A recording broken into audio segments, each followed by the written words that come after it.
চলে গেলেন সোভিয়েত ইউনিয়নের সর্বশেষ নেতা মিখাইল গর্বাচেভ। রাশিয়ায় মহড়ায় যুক্তরাষ্ট্রের উদ্বেগ, রুশ সেনাদের ফিরে যেতে বললেন জেলেনস্কি। পাকিস্তান সফরে যাচ্ছেন জাতিসংঘ মহাসচিব, চাইলেন আন্তর্জাতিক সহায়তা।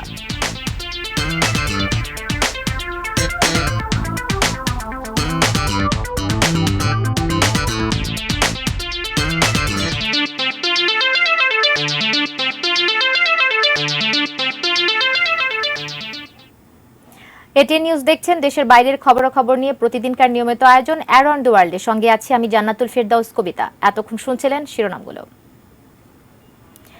এবারে পুরো খবর। সোভিয়েত ইউনিয়নের সর্বশেষ নেতা মিখাইল গর্বাচেভ মারা গেছেন। তার বয়স হয়েছিল 91 বছর। মস্কোর সেন্ট্রাল ক্লিনিক্যাল হাসপাতালের উদ্ধৃতি দিয়ে এই খবর জানিয়েছে রুশ সংবাদ মাধ্যম তাস, RIA নোভোস্টি এবং ইন্টারফ্যাক্স। মঙ্গলবার দিনগত রাতে হাসপাতালটি এক বিবৃতিতে জানায়, দীর্ঘ অসুস্থতার পর সন্ধ্যায় মারা গেছেন গর্বাচেভ। মস্কোর নোভোডেভিচি কবরস্থানে স্ত্রী রাইসার সমাধির পাশে তাকে সমাহিত করা হবে। বিংশ শতাব্দীর শেষ দিকে এসে বিশ্ব ব্যবস্থায় একটা বড় পরিবর্তন আসে সোভিয়েত ইউনিয়ন পতনের মধ্য দিয়ে। কমিউনিস্ট শাসিত রাশিয়া যাত্রা করে একদলীয় ব্যবস্থা থেকে গণতন্ত্রের দিকে। এই ঘটনার পেছনের ব্যক্তিটি ছিলেন মিখাইল গর্বাচেভ। তবে বর্ষিয়ান এই রাজনীতিবিদ অনেক কমিউনিস্টের কাছে খলনায়ক হিসেবে বিবেচিত হলেও গণতন্ত্রকামী বিশ্ববাসীর কাছে নায়ক হিসেবেই পরিচিত। গর্বাচেভ স্নায়ুযুদ্ধের অবসানে তার ভূমিকার জন্য 1990 সালে নোবেল শান্তি পুরস্কার পেয়েছিলেন।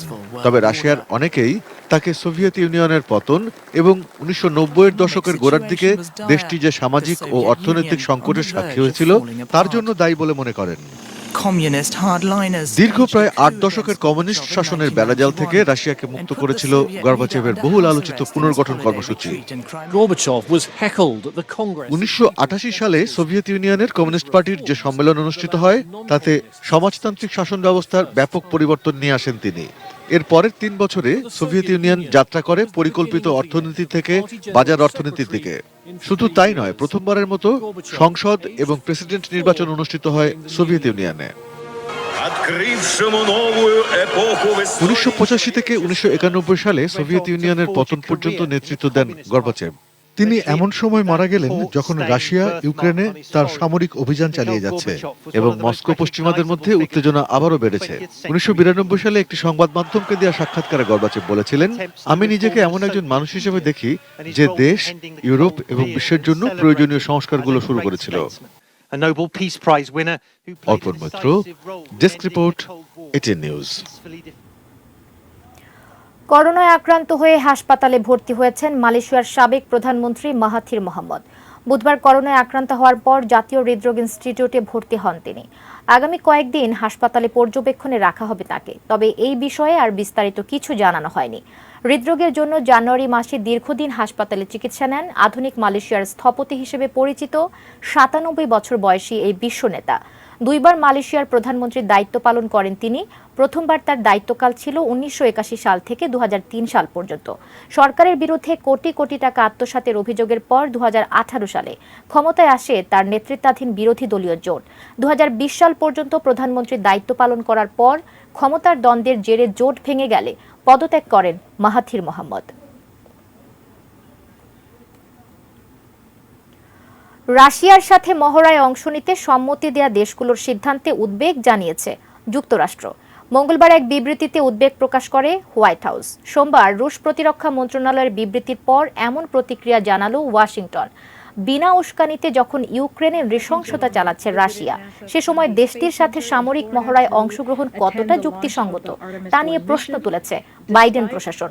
সম্প্রতি ভারত, চীন, বেলারুশ, তাজিকিস্তান সহ বেশ কয়েকটি মিত্র দেশের সাথে 7 দিনব্যাপী বিশাল এক যৌথ সামরিক মহড়ার ঘোষণা দেয় রাশিয়া।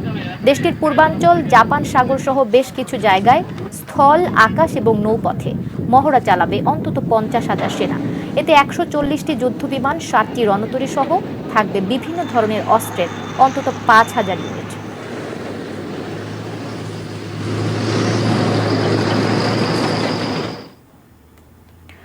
বাঁচতে চাইলে রুশ সেনাদের পালানোর পরামর্শ দিয়েছেন ইউক্রেনের প্রেসিডেন্ট ভলোদিমির জেলেনস্কি। বুধবার মধ্যরাতে দেয়া এক ভাষণে কথা বলেন তিনি।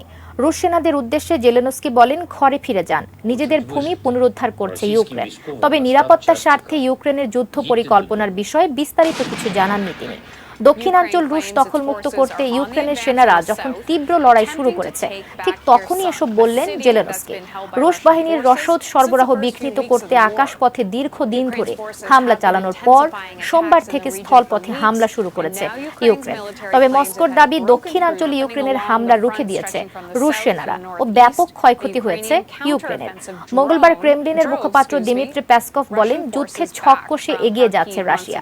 তিনি দাবি করেন, এই যুদ্ধে রাশিয়ার সকল লক্ষ্য অর্জিত হবে।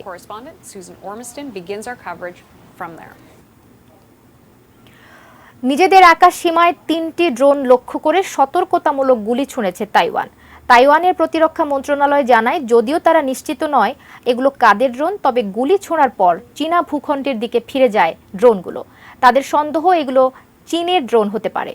বিবৃতিতে দাবি করা হয়, চীনের শহর জিয়াম্যান থেকে মাত্র কয়েক কিলোমিটার দূরে বৃহস্পতিবার দাদান, এরদান ও শিউ কাউন্টির আকাশে উড়তে দেখা গেছে বেসামরিক এই ড্রোনগুলোকে। পরে জিয়াম্যানে ফিরে গেছে সেগুলো।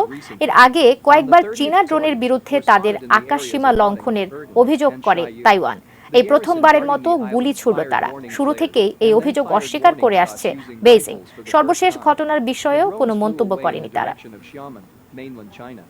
The first few drones were spotted in the Guaodu, Erdem, and Xiyu areas at 4:23 p.m., and they flew off back to the mainland after being alerted. বন্যা দুর্গতদের প্রতি সংহতি জানাতে আগামী 9 সেপ্টেম্বর পাকিস্তান সফরে যাচ্ছেন জাতিসংঘ মহাসচিব অ্যান্টোনিও গুতেরেস। মঙ্গলবার এক ভিডিও বার্তায় জাতিসংঘ মহাসচিব বলেন, পানিতে ভাসছে পাকিস্তান। বিশ্বের সবার উচিত পাকিস্তানের বন্যাকে প্রাধান্য দিয়ে সাহায্যের হাত বাড়ানো। জলবায়ু পরিবর্তনের প্রভাবকে এই বন্যার জন্য দায়ী করে গুতেরেস বলেন, জলবায়ুর পরিবর্তনের কারণে সৃষ্টি ধ্বংসযজ্ঞ থেকে বাঁচতে আর ঘুমিয়ে থাকা যাবে না। না হলে আজ পাকিস্তান ভুগছে, কাল ভুগবে অন্য কোনো দেশ। সহায়তার জন্য বিশ্ব সম্প্রদায়ের কাছে $160 মিলিয়ন চেয়েছেন তিনি। ইতিমধ্যে ত্রাণ সহায়তা পাঠিয়েছে চীন, তুরস্ক ও সংযুক্ত আরব আমিরাত।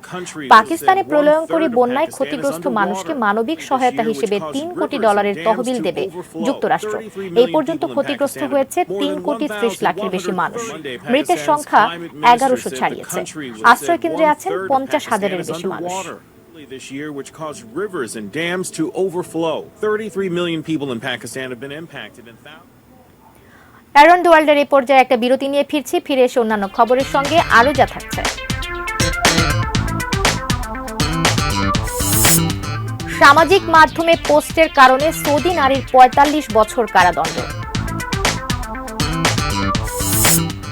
মাঙ্কি পক্সে যুক্তরাষ্ট্রে প্রথম মৃত্যু, 98 দেশে 45,000-এর বেশি আক্রান্ত।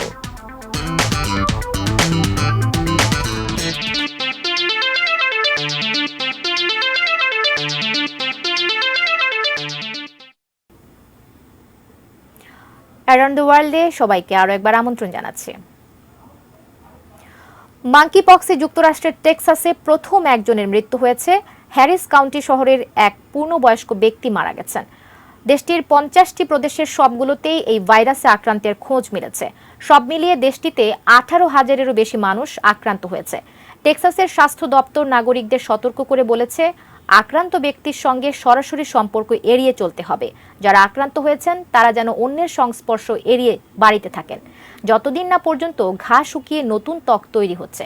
তবে এর মধ্যে আশার কথা শুনিয়েছে বিশ্ব স্বাস্থ্য সংস্থা। মাঙ্কিপক্স ছড়ানোর পর থেকে পৃথিবীতে 15 জন এই রোগে আক্রান্ত হয়ে মারা গেছেন। গত সপ্তাহে বিশ্বজুড়ে আক্রান্তের সংখ্যা 21% হ্রাস পেয়েছে। এখন পর্যন্ত বিশ্বের 98টি দেশে 45,000 মানুষ মাঙ্কিপক্সে আক্রান্ত হয়েছেন।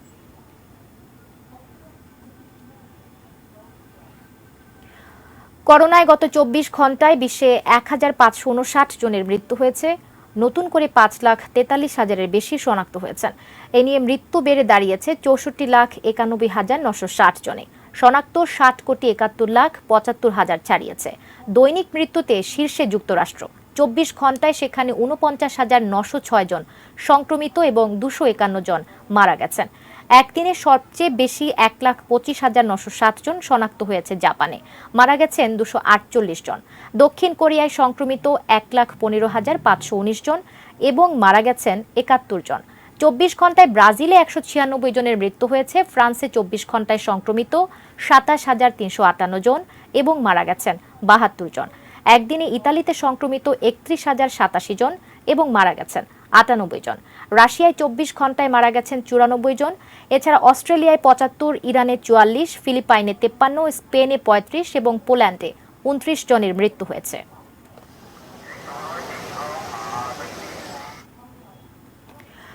এখন থেকে দক্ষিণ কোরিয়ায় আসার আগে ভ্রমণকারীদের আর করোনা পরীক্ষা করার প্রয়োজন পড়বে না।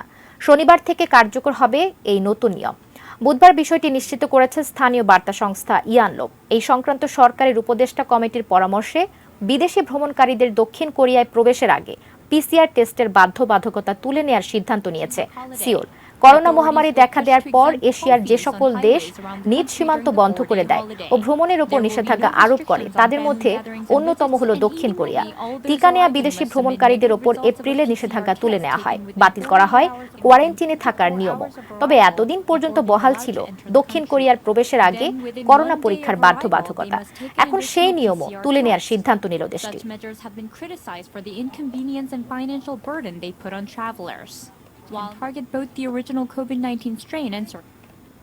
শেষ করছি আজকের মতো এই আয়োজন, তবে যাবার আগে এক নজরে অ্যারাউন্ড দ্য ওয়ার্ল্ড।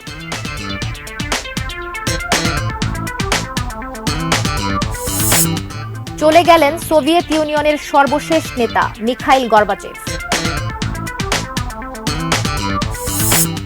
রাশিয়ায় মহড়ায় যুক্তরাষ্ট্রের উদ্বেগ, রুশ সেনাদের ফিরে যেতে বললেন জেলেনস্কি। পাকিস্তান সফরে যাচ্ছেন জাতিসংঘ মহাসচিব, চাইলেন আন্তর্জাতিক সহায়তা। সামাজিক মাধ্যমে পোস্টের কারণে সৌদি নারীর 45 বছর কারাদণ্ড। মাঙ্কিপক্সে যুক্তরাষ্ট্রে প্রথম মৃত্যু, 98 দেশে 45,000-এর বেশি আক্রান্ত।